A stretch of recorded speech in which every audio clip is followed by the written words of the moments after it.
খরচ হবে, মানে এখন শিফট করতে চাচ্ছে না, ওই ফিউচার নিয়ে একটু বেশি ভাবে আর কি। না, ও যেটা ভাবছে ঠিকই ভাবছে। এখন সেই জন্য কিন্তু আমি সেদিন তোমাকে অফারটা করলাম, তুমি তো রাজি হল না। ওই যে পার্টনারশিপের কথা বলতেছি। সমীর, তুই কখন এলি? আমি তো আগেই চলে আসছি। তুই আসবি, তুই আমাদের বলবি না? তাহলে আমরা একসাথে আসতে পারতাম। আসসালামু আলাইকুম বন্ধুরা, এটা আমাদেরই গল্প নাটকের ৩৮ নম্বর পর্বটি আপনারা নিশ্চয়ই ইতিমধ্যে দেখে ফেলেছেন। তো আজকের ভিডিওতে আমরা ৩৯ নম্বর পর্বে কি বড় ধামাকা হতে যাচ্ছে তা নিয়ে বিস্তারিত কথা বলবো। তাই ভিডিওটি ১ সেকেন্ডও মিস না করে শেষ পর্যন্ত দেখুন। আর আপনি যদি আমাদের চ্যানেলের নতুন দর্শক হয়ে থাকেন, তাহলে আমাদের চ্যানেলটি সাবস্ক্রাইব করে আমাদের সাথেই থাকবেন, কারণ আপনাদের ভালোবাসা আমাদের এগিয়ে যাওয়ার প্রেরণা। বন্ধুরা, ৩৮ নম্বর পর্বে আমরা এক চরম উত্তেজনাকর এবং হৃদয় বিদারক পরিস্থিতি দেখলাম। ফাহাদ যে কতটা বড় বেইমানি করতে পারে তারই পর্বে একদম পরিষ্কার হয়ে গেছে। ফাহাদ তার বাবার অন্ধত্বের সুযোগ নিয়ে ব্যাংকের লোনের কথা বলে পৈতৃক বাড়ির দলিলে সই করিয়ে নিয়েছিল, আর সেই সুযোগেই সে বাড়িটি এক লোকের কাছে বিক্রি করে দেয়।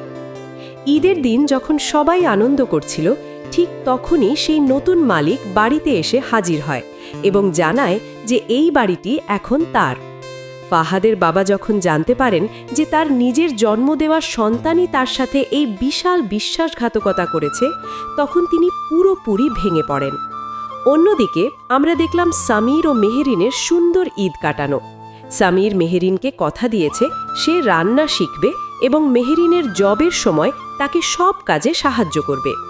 মেহেরিনের পরিবারও তাদের এই খুশিতে সামিল হয়েছে। কিন্তু ফাহাদের এই বেইমানির খবর যখন তাদের কাছে পৌঁছবে, তখন এই খুশির ঈদ বিষাদে রূপ নিতে বাধ্য।